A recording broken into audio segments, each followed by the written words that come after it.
YouTube? This is Marvin Smith, and welcome back again to the Marvin Smith Experience. And I want to just give my opinion about the guy that's on the screen for those of you that are watching New York politics. So this is Zohran Mamdani. I believe that's how Mandani, his name is pronounced. Again, me being me, I'm a Republican. I'm a capitalist. I'm all about, uh, you know, money changes everything. Um, that's my opinion. That's how I feel. You could be a person about the people. You want to do change, make change happen. That's good, but none of that happens without money. I just ultimately believe in that. So this video that we're gonna watch is of a young man who is trying to get an apartment, and pretty much the video, majority of the video talks about that. But I want people to understand that Zoran Manzani, um, again, doesn't really. He's gonna be mayor regardless. I think the numbers are already showing he's gonna be mayor. But I want people to understand, if you're talking about rent freezes and things like that, um, things are not gonna change in New York. I personally believe it's gonna get worse. Um, this guy has had many lives. Later on in the video, I'm gonna show you again. He was a rapper, named Young Cardamom. So we're gonna talk about that, and we're just gonna get into it. So sit back, enjoy the show, and let's get this started.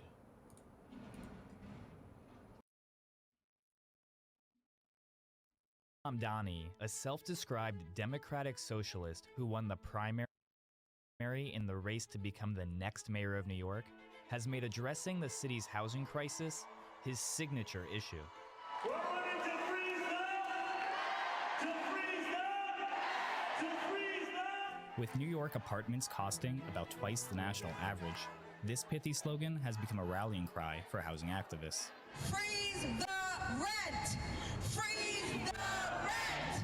Freeze the rent! They're demanding that So we have a lot of these in New York where people talk about freezing rent and things like that. Um, once we get into the video, you'll see why freezing rent is not really the way to go. I personally believe, as somebody that's in technology field, you have to constantly grow. You have to constantly stay focused on that upward momentum where you get a better salary.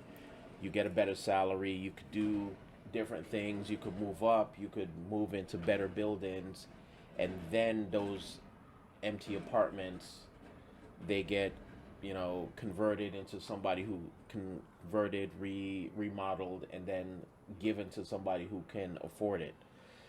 These individuals that are talking about rent freeze, again, in my opinion, are those that are of the lower skill set.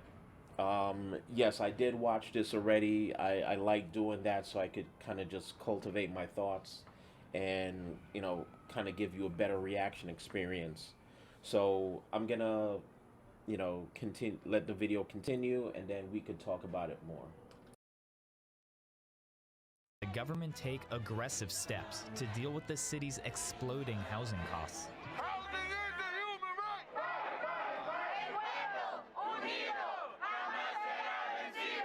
Housing is a human right and you gotta fight! As you can see, tenants make up a majority of this city. For the past few months, I've been going to these rallies while working on a documentary about the city's housing crisis. Could we talk to you maybe for a minute? Or would any of you be interested in doing a quick interview? I'm not talking to the reason. Okay. All right. She don't got it Hey, I'm Zoran's comms director. Hey, nice to meet you. Justin. Justin, where are you from? Reason. Oh, yes, our libertarian friends. Yeah. Were you looking to get an interview with Zoran? Yes. He's got to work the crowd for a bit, but I'm sure we can find a little time. Okay. Sit tight, I'll get Okay, thank you. Mamdani, who slipped out of the venue before I could talk to him, would appoint the members of the New York City Rent Guidelines Board if he becomes mayor. It has the power to freeze the rent for about 1 million apartments. Rent-stabilized buildings are Under the current mayor, Eric Adams, the board has allowed rents to go up by an average of about 3% a year, or less than the rate of inflation. our proposal.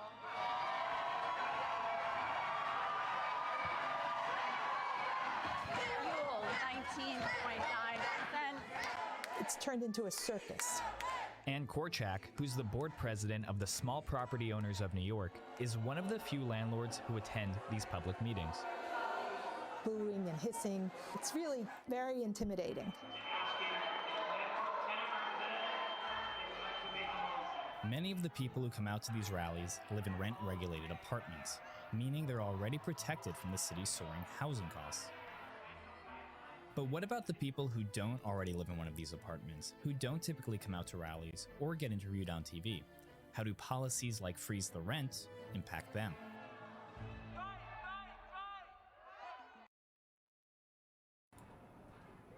Yeah, so pretty much that's me. I'm one of those people. Again, my strategy is just I know I'm fully qualified to get a good salary to, be on an upward momentum, somebody who's constantly growth. My strategy is I want to move into places that have modern amenities. So looking for a rent stabilized apartment, that's not necessarily my thing.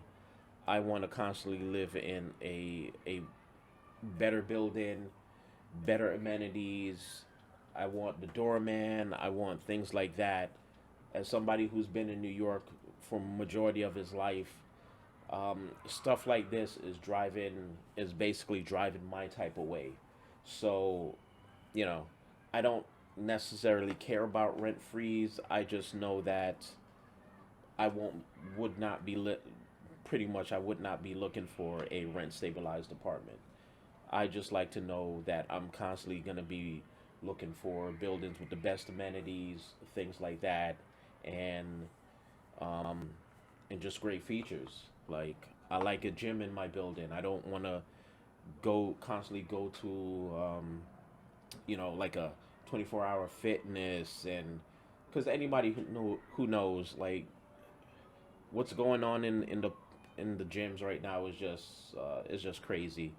You got women walking around half naked, and then if you look, they want to pull out their phone and record you and stuff like that. It's just like, again, who wants to deal with all of that? If I have a gym in my building, I don't have to deal with none of that. I just go work out and go back to my apartment, shower, do my thing, and then that's it. I'm done.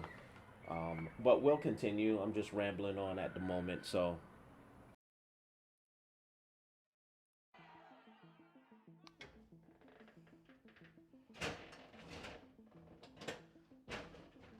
We've been down on our luck for quite some time. I've been pawning off all my stuff just to raise extra money. Julian Acosta and his partner Zena have been struggling to find an affordable place to live in New York. But there are fewer apartments on the market than ever before. Any good apartment that we saw, there is a line of 20, 30, 40, 50 people already applying as well. Julian, who works as an acupuncture assistant, never gets picked. So I want you to understand his occupation.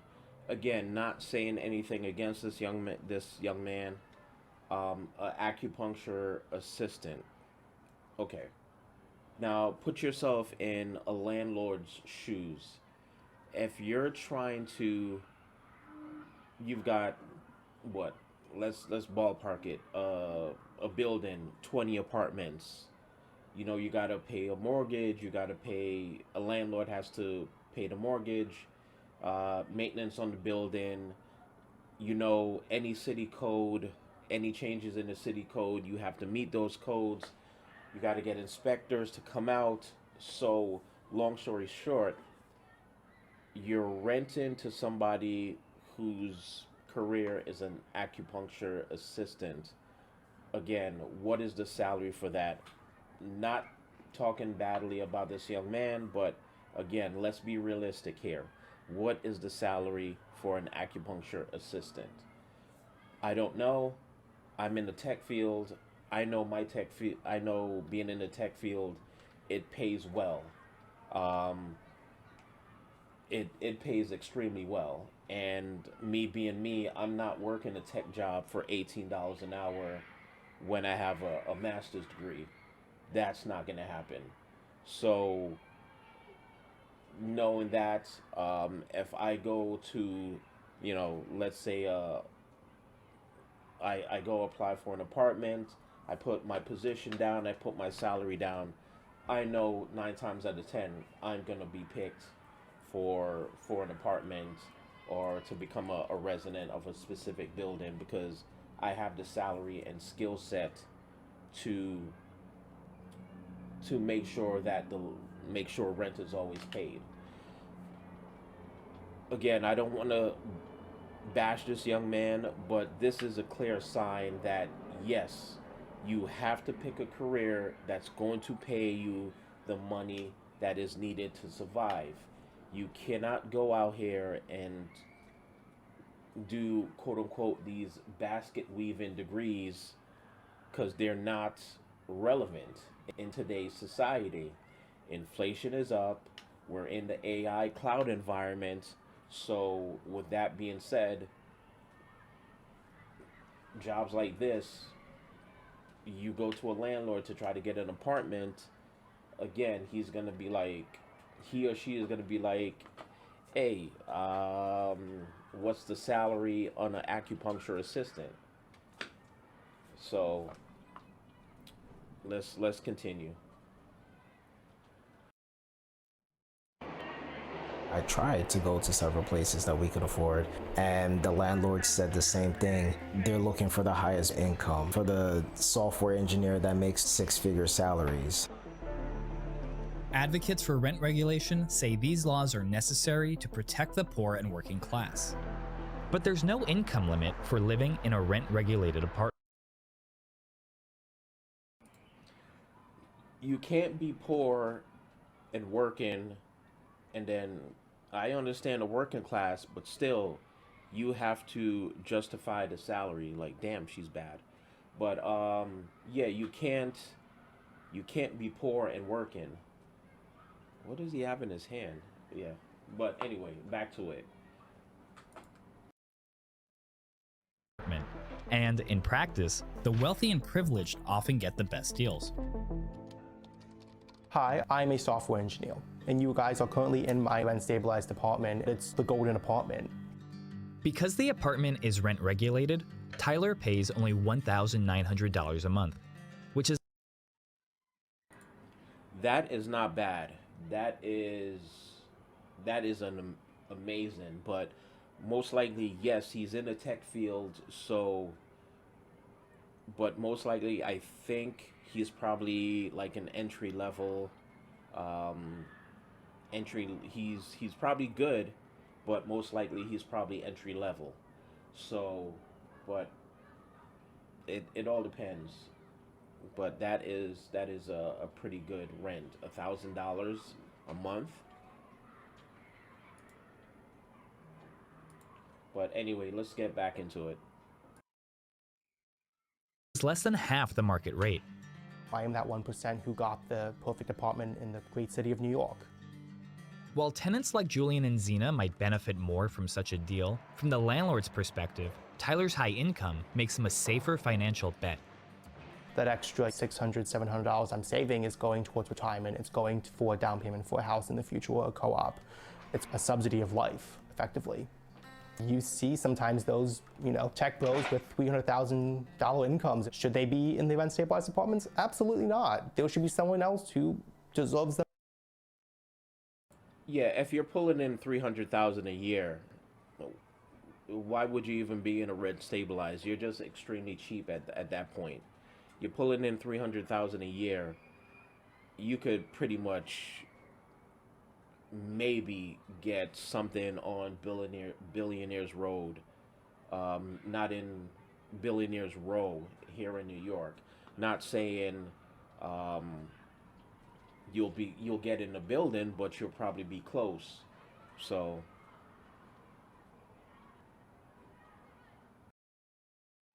More.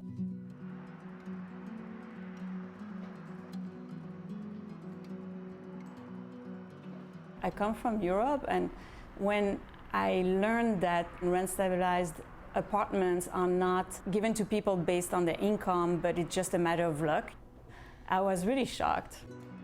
Emmanuel Welch is a private investigator and fraud examiner in New York City. Even in France, they don't have laws that are like this. It's the wealthiest tenants who maybe live full-time in Miami or in the Hamptons. We had the case of a man who was living in Pennsylvania in a beautiful house, but he would keep his apartment rent-controlled near Yankee Stadium so that he could go to the games and not pay for a hotel. It's a very New York situation where having a rent-stabilized apartment is perceived as an asset.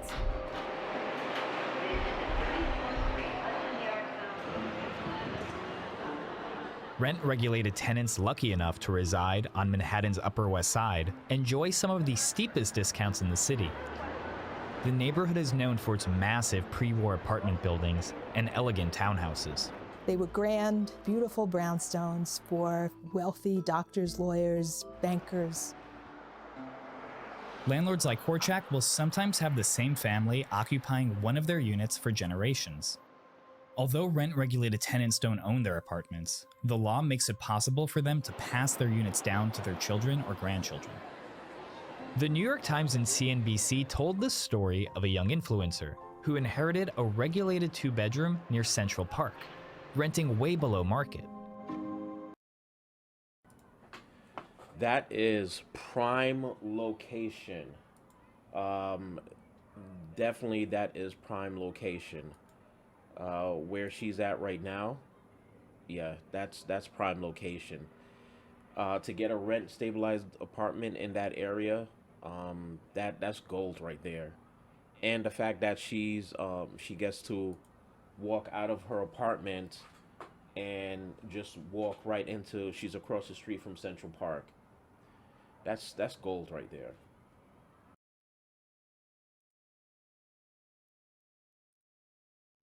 It is, you don't give it up. You don't give it up.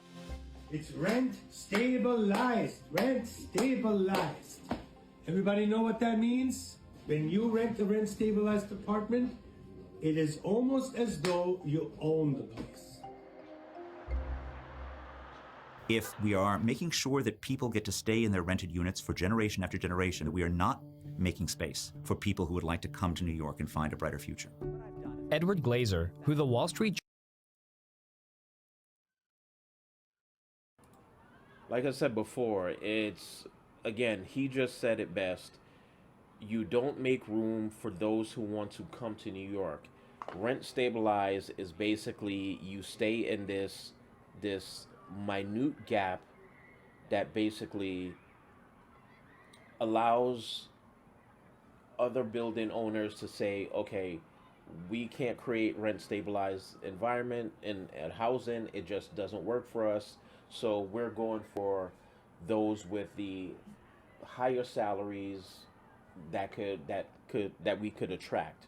Rent stabilized, you're basically just staying at a specific level. Again, I'm not bashing any rent stabilized people or anybody who doesn't make a decent salary, but you're living in one of the most expensive cities in the United States. So why would you come here and try to live here and and basically not move up, not go into the best spots. And to be honest, it's like most of these rent stabilized apartments anyway, you're, again, in my opinion, you're dealing with, how could I best say this? You've got annoying neighbors, to be honest. You got loud noises at maybe 2 o'clock in the morning. You're trying to sleep. A landlord is not on site. He's probably in his home someplace else. So yeah, it's just, why deal with all of that?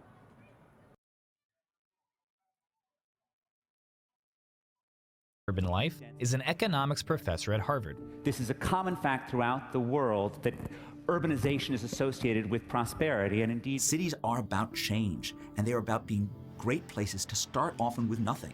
And if we're going to say that the only way you get a cheap apartment in New York is that your grandparents rented it in 1947 at a dirt cheap price, that's a terrible way to make sure that our cities are inclusive for all.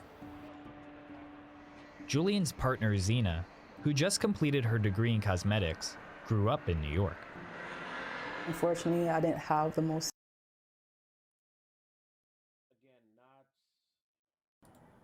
Again, not saying anything. Again, I'm trying to be diplomatic, but like I said before, I am in the tech field. I know for a fact I'm not working for $18 an hour with a master's degree. That math just doesn't math.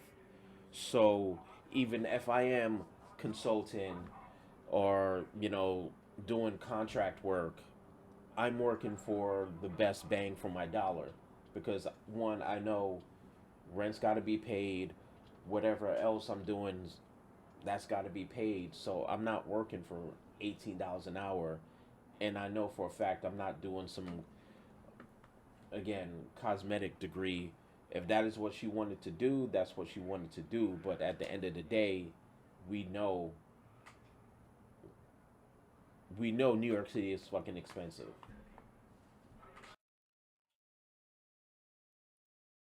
Stable parents. My dad was also someone else kind of in and out of my life. Passed away when I was 16. When I turned 21, I ended up kind of being homeless at that point. We try to be as self-sufficient as we can, and it's kind of sad, like we don't get that safety net, you don't get that footing. I definitely see myself keeping it as my primary residence forever. The young influencer who's saving money on her rent-regulated apartment managed to buy a country house in Vermont, a process that she has chronicled on her YouTube channel.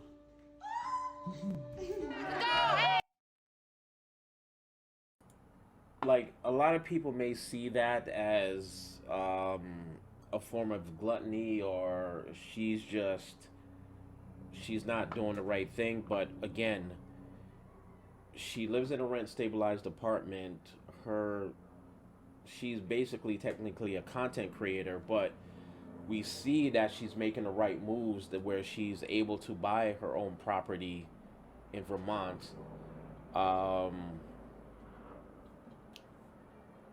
This is basically a capitalist. I would do something like that, to be honest, but at the end of the day, I wouldn't put it out on social media. It's just not my style. I would do those things behind the scenes, or if I'm teaching somebody how to do it, yeah, then I'll teach somebody how to do it, but I wouldn't blatantly put it out there on social media. So I somewhat agree. I somewhat agree with that.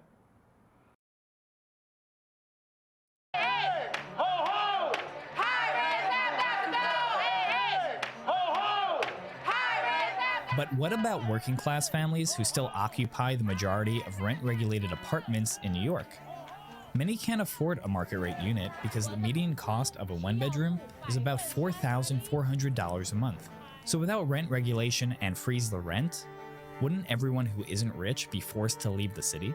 As a home care worker, I pay over 30% of my wages on rent. If the rent goes up again, people will suffer. We shouldn't have to choose between medication and rent. People can't afford this. It's impossible.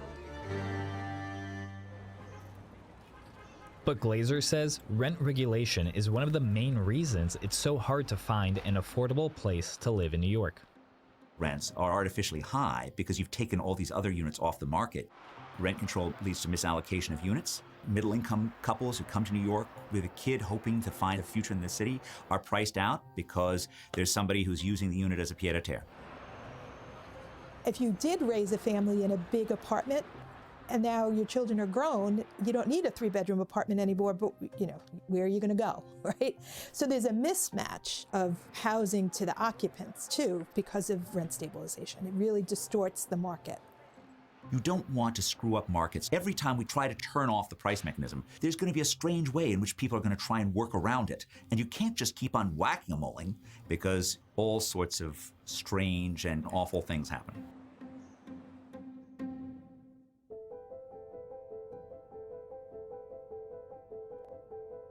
Rent regulation has caused all sorts of strange and awful things in New York's real estate market since it was first imposed over a century ago. The most tragic case dates to the 1970s, when rent control was one of a handful of policies that caused the annihilation of the South Bronx. As economist Assar Lindbeck famously put it, rent control appears to be the most efficient technique presently known to destroy a city, except for bombing. Some landlords torched their buildings to collect the insurance money because their rent rolls weren't enough to cover their expenses. The fire next door. CBS reports with Bill Moyer. This is the Bronx in New York, and the flames are the signal of a national disaster. Yeah, that's crazy. So that was the Bronx, 1970. That is crazy. It looks pretty much like a war zone, to be honest. I've seen old pictures of it, but yeah, you just basically don't. Yeah, words can't imagine. I don't know, but definitely before my time. But it's crazy. Distortions. Rent control provisions that have existed for 30 years have been detrimental to working people, to middle-class people, to poor people. And so I think it's important that we bring about a change. Cut to 2019, when a new generation of progressive politicians that would later include Zohran Mamdani took control of New York state government and passed a bill that undid those reforms, turning New York's rent regulation laws once again into the most stringent in the nation. There had been a Republican majority in the state Senate for decades. The anti-Trump vote in 2018 turned many of those long-held Republican seats to Democrat. This purpose has long been obstructed in New York because of various mechanisms to privilege profits over people. All right, so I'm gonna skip certain parts. So let's see. All right, so let's look at this. Later, the 2019 law has made New York City's housing crisis worse. Landlords aren't burning down their buildings to collect the insurance money, but there are parallels to what happened in the South Bronx. Building owners are keeping properties off the market and allowing them to fall into disrepair because prices are set too low to cover their costs. These apartments are like mothballed, right? They're like a ship that can't sail anymore. It seems foolish, right, to have a resource that you're unable to use.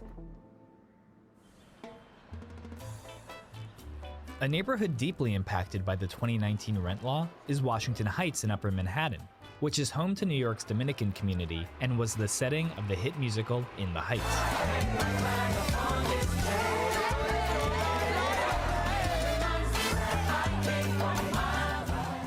It also has among the highest number of rent-regulated apartments in the city. Kenny Burgos, who is head of the New York Apartment Association, took me to one of the many apartments being held off the market. The landlord can't rent it because it's not up to code. This is a 3-bedroom apartment. This is over $100,000 to upgrade. When you're talking wiring, letter remediation, appliance upgrades, floor leveling. But the regulated rent is set so low that the landlord would never recoup his costs. What bank is going to lend you $200,000 to improve an apartment when the legal rent was not even $1,100? The math just doesn't add up. So I want you to hear what she just said.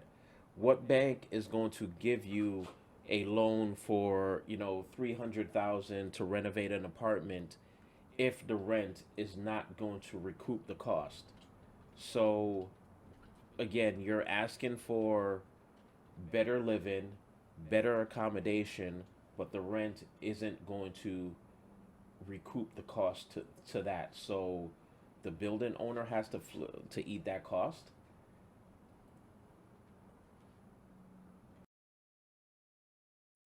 We're in the midst of a housing emergency. It's a shame here because this is an apartment that can house a family.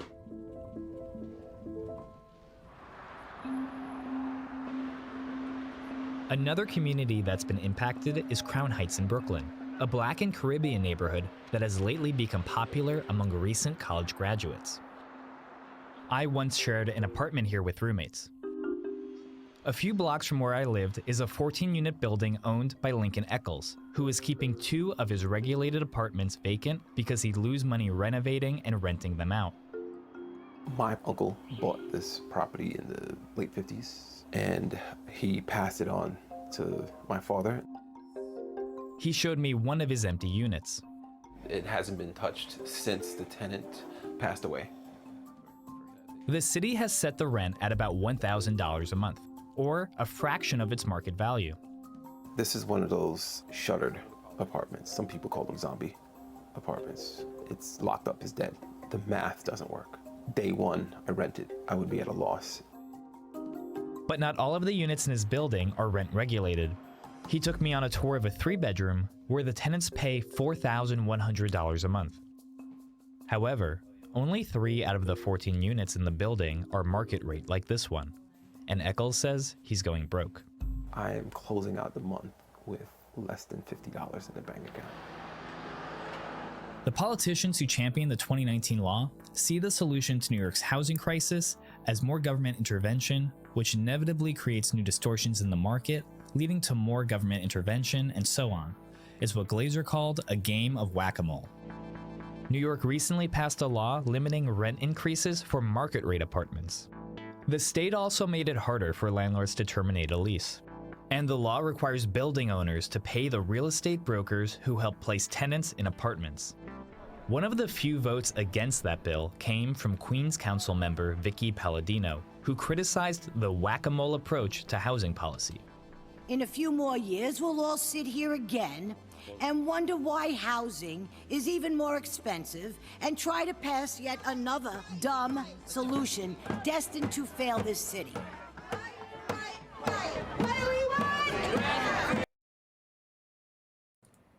Yeah, as I sit here and I listen to all of this, it's just going through my head at some point in time. Like, I'm a diehard New Yorker, but it's basically coming to me that I gotta start thinking about getting the fuck out of here.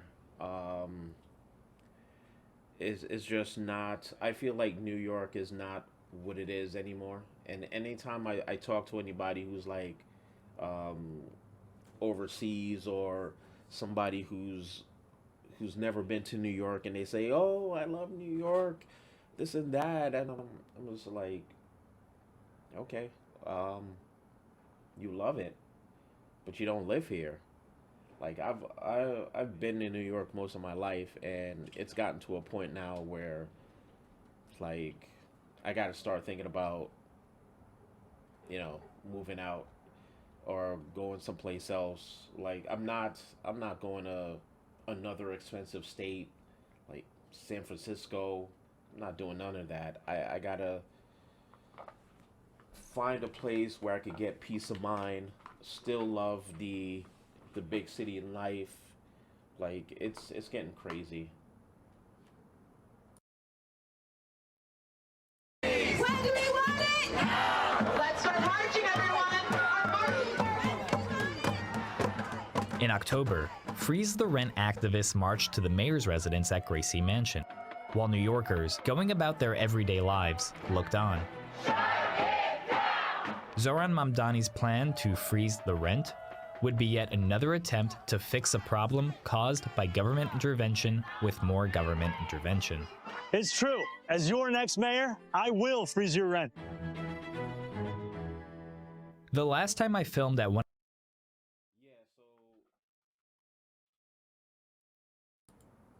Yeah, so this is going to be our next mayor of New York.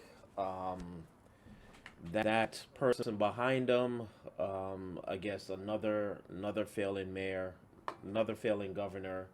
He was trying to come back and become mayor because our current mayor, again, fumbled the bag. I don't understand with black men. They want to constantly be in the limelight and not do their job. So this guy who dropped the bag, allegedly rape charges, is coming back to try to be mayor because the current mayor has additional accusations. So it's like, wow, man, what is going on? Where do they find these people? So this guy, Zoran Mamdani, that's coming in, aka Young Cardamom.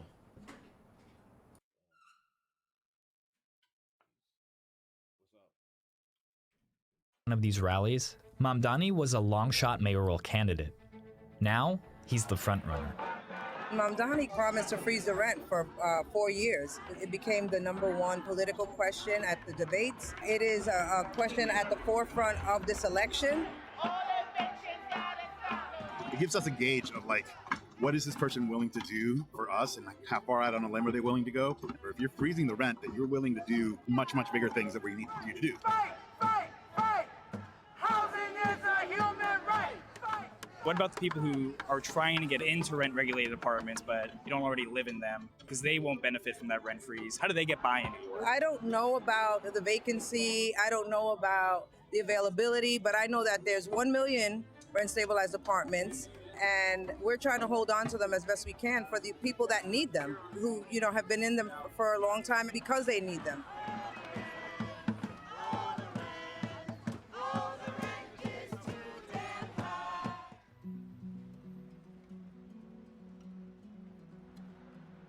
Ann Korchak fears that if Mamdani wins, more landlords will pull their units off the market and the entire city will suffer. The reality is we're providing a service. You can't provide any service with rising expenses without raising what we charge for that. I hope that saner voices will be listened to in Albany and that they fix the problems that we see with these empty rent-stabilized units. Let me get your email and your number. Julian and Zena are currently living in a sublet in Queens that they are paying for with a government housing subsidy as they continue to look for a more permanent home. If you don't know how to navigate the system well enough, unfortunately, it can fail you so quickly. We're still doing our best to get to a point where we can qualify for another rent-regulated place, but again, just depends on who they choose, and it's unfortunately not usually us. The victims of rent regulation, such as Julian and Zena, often go unnoticed, while those who reap the benefits have the ear of politicians. If they get what they want, New York will continue on its path to becoming a city exclusively for the rich or lucky. Rent stabilization works wonders for, quite honestly, friends that I knew from high school who are still living in their parents' apartments. Rents have barely changed since the 1970s, and they're getting a fantastic deal. But New York would also be richer if it had space for couples like, frankly, my own parents who came to New York with much less and were trying to find some kind of a future. If you dream of a city that changes, if you dream of a city that offers hope, if you dream of a city that offers opportunity to people who aren't starting as insiders, then rent control is almost and everywhere a mistake.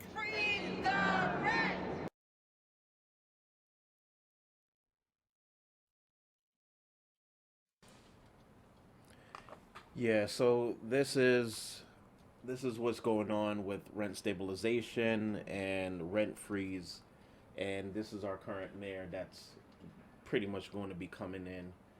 But before we end it here, I want to give you a look at his past, who Zohran Mamdani was, aka Young Cardamon.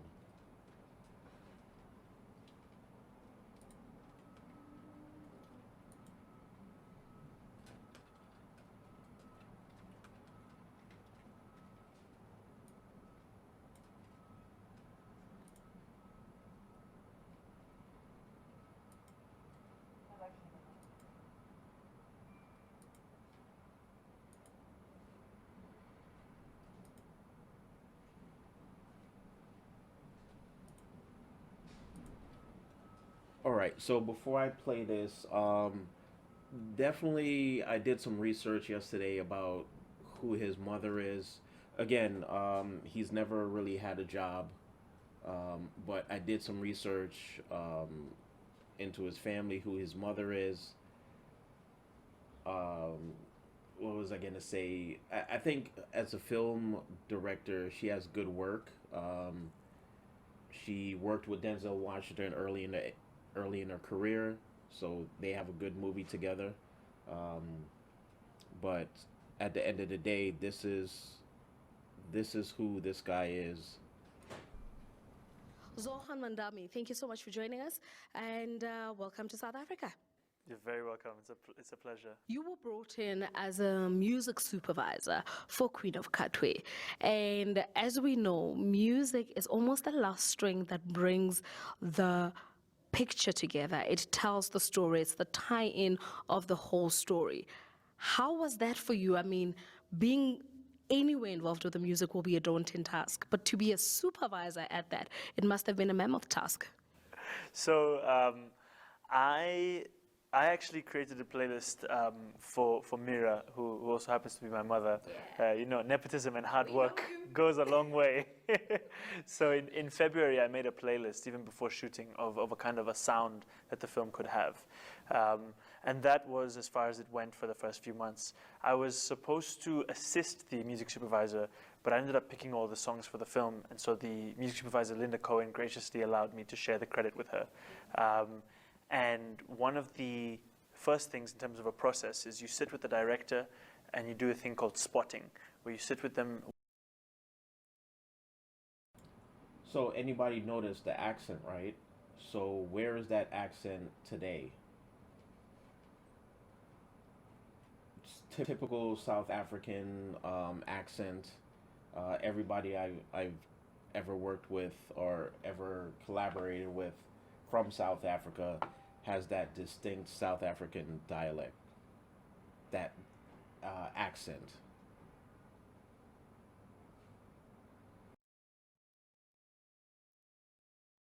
Watch the film and they tell you where they think a song should be. So you go through, okay, there are maybe 25, 30 spots for a song. And then after that, it's your job, so it's my job then to find possible songs for the film. And you can be, you can be wedded to a song. You can think, this is perfect. Oh, they're going to love this. And then you go in and they're like, and then you have to go back and you keep thinking about that same song and you have to find another one. So Zohran, when you listen to the sound of Uganda, what does it sound like? What are some of the commonalities that you find? So I'm gonna skip through this. So I want to move it to here, 2 minutes and 2 seconds, because I want you to understand, like, this is the person coming in. Mandani, aka Young Cardamom, and then after this, I'm gonna show you why he calls himself Young Cardamom. Let's say in terms of music today, I would say Afro pop is a big sound from Kampala. It's kind of related to Nigerian Afro beats. That is a big sound. And also, we sometimes joke, it's like Uganda used to be part of Jamaica. The way that people speak in Kampala, the music we make a lot of dancehall music, a lot of like reggae-infused music, and guys are speaking in patois. And you'd think they're from Jamaica. And so when a Jamaican song comes on the radio, you think it's just another Ugandan guy who's freestyling like that. Apparently you are a rapper too. I happen to be a rapper. I am a rapper proper.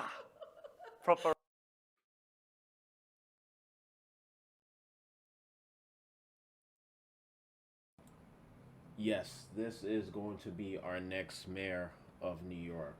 Now, I'm going to stop it here because I want to show you what the rapper proper is, who he is.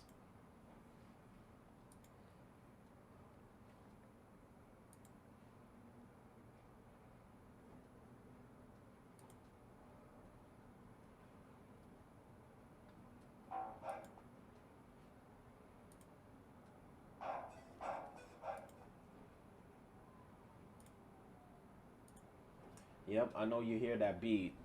I know you hear that beat. Hold on.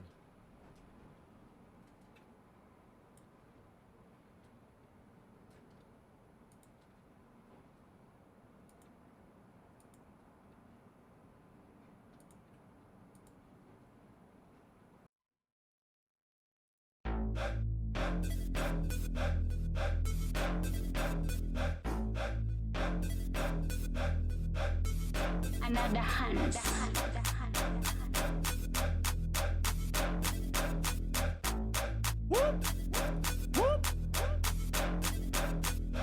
Wake up with you on my mind.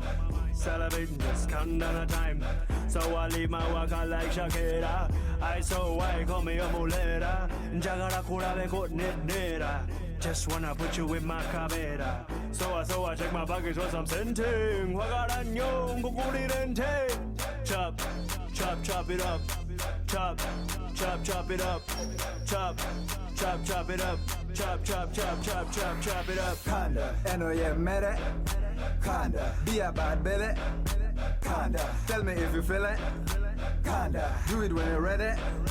Kinda, cabina canene. Kinda, hands up in the air like. Kinda, NYC. Yep, this is our future going to be mayor of New York City.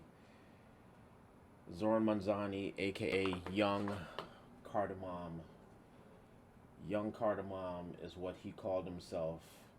This is his young Cardamom phase. But we're gonna see another video where he just called himself Cardamom, where he's rapping with his grandmother.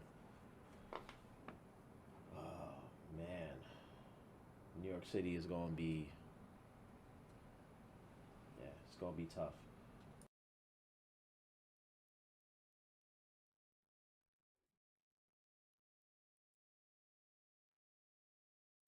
When you're ready, kinda, cabina canene. Kinda, hands up in the air like. Kinda, NYC. Kinda, be a bad belly. Kinda.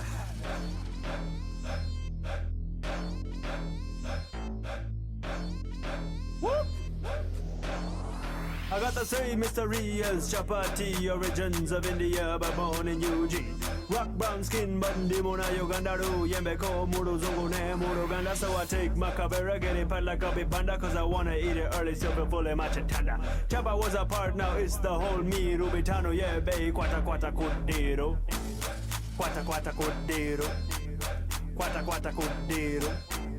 Quata quata kudiro. Whoop, whoop. Fresh in the morning, figure yeah. Twisted rolled up with chai, yeah. Some people have this motto called Chicommando. I've been singing this song about Mambo Ba. I gotta say the beat is fire though. The beat's fire, but again,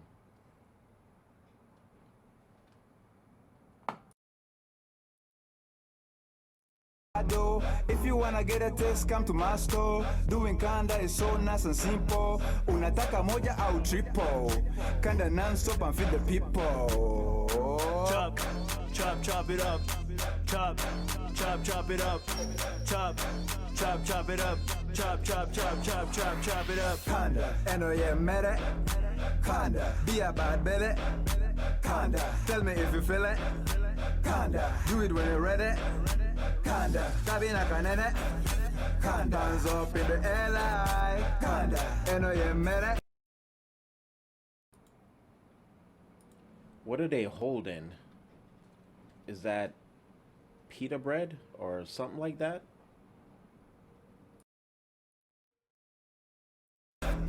Kinda, be a bad belly. Kinda, and oh yeah, met it. Kinda, be a bad belly. Kinda, tell me if you feel it. Kinda, do it when you're ready. Kinda, cabina canene. Kinda, It's tactic on the beat like. Kinda. Oh, don't worry, there's more. So this is his young Cardamom phase. I'm gonna show you his Mr. Cardamom phase. Yeah.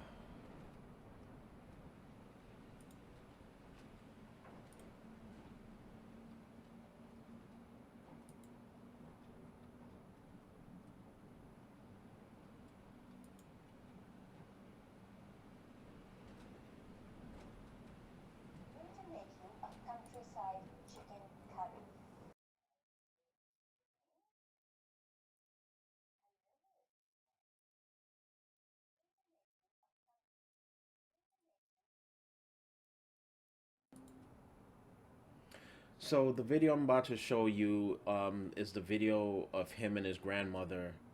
Again, seems like a nice lady. So this phase of his life, he went by Mr. Cardamom. Nothing wrong with doing a rap video with your grandmother. I think that's a good thing. Nice lady, hair's on point. Looks like she was a cook or of somewhat. But I just want you to see the many phases of Mr. Cardamom.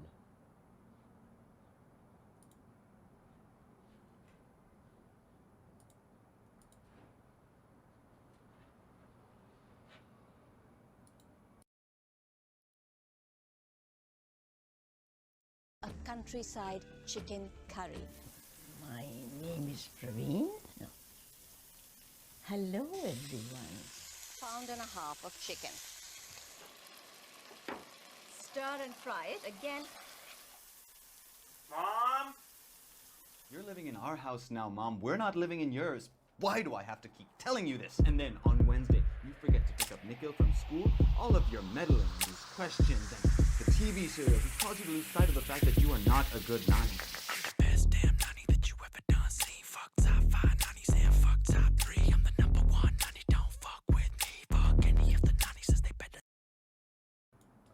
Yeah, I mean, he definitely has talent. I give him that. He has a talent for beats. I guess his mom showed him how to direct music videos or how to direct it. So how do you transition from this to mayor, want to be mayor or soon to be mayor? I just don't get it.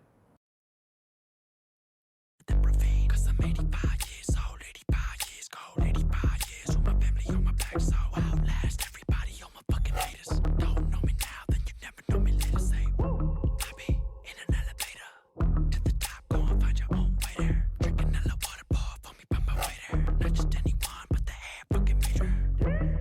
At the top, where I base. Got a great grandkid, man, fucking ace. Wrapped in a shawl just in case a cool breeze. But you never catch me, better just catch Zace.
if I see any one of these background extras as his campaign part of his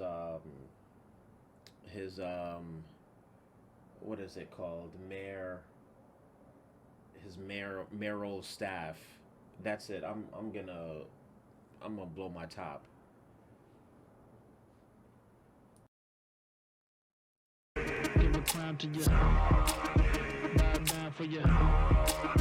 Hit the ground for you. Make a sound for you. Go ahead, make a rap for your nanny. It's a rap. Get the guap, spin the rack on your nanny. Spin the rack. Come through, give a dab to your nanny. If you really feeling good, spin a track for your nanny. Go ahead, make a rap for your nanny. It's a rap. Get the guap, spin the rack on your nanny. Spin the rack. Come through, give a dab to your nanny. If you really feeling good, spin a track for your nanny.